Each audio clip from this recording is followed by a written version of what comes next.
Abbiamo tenuto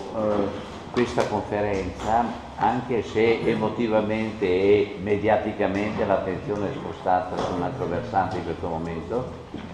che è grave, molto grave, però il valore di questa conferenza stampa apporta una gravità superiore, anche se più strutturale e meno evidente dal punto di vista emotivo. Per quanto riguarda quello che è avvenuto in Francia, però io pongo un problema anche emotivo e mediatico, cioè i 2000 di Boko Haram nel nord della Nigeria sono 0 rispetto alle 12 persone dell'Europa e di Parigi.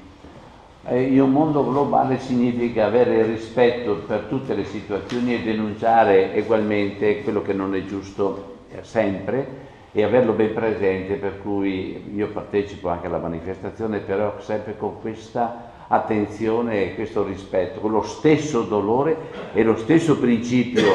di democrazia e di libertà per tutte le persone, non soltanto quelle francesi.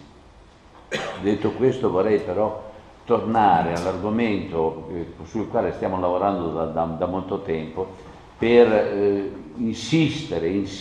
sempre di più sulla emergenza e sulla velocità dei tempi, proprio come tempi che abbiamo davanti per rispondere a quello che sta avvenendo. La sensazione generale è che la stragrande maggioranza della popolazione non venga allertata dai responsabili politici e sociali che abbiamo, e quindi in questo vedo il lavoro dei comitati come un lavoro necessario e molto importante, vorrei dire decisivo. Per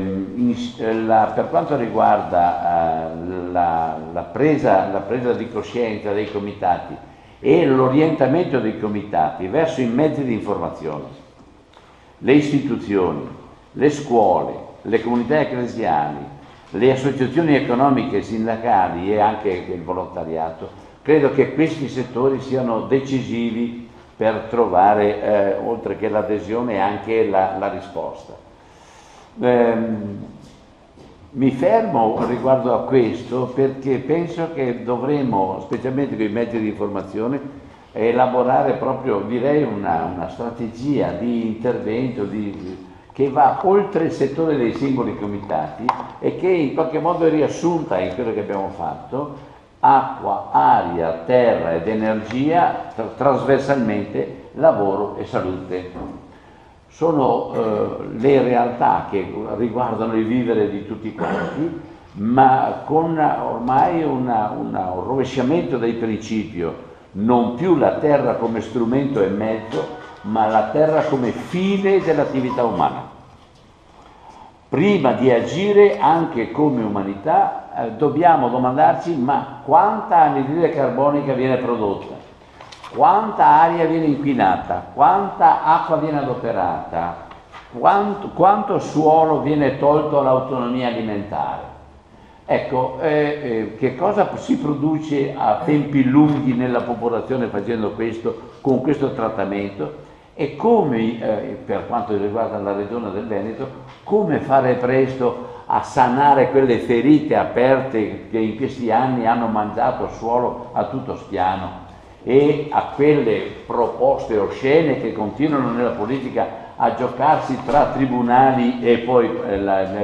gli enti responsabili, con la devastazione del territorio e un carico sul territorio insopportabile, non solo per Venezia ma anche sul resto del territorio veneto.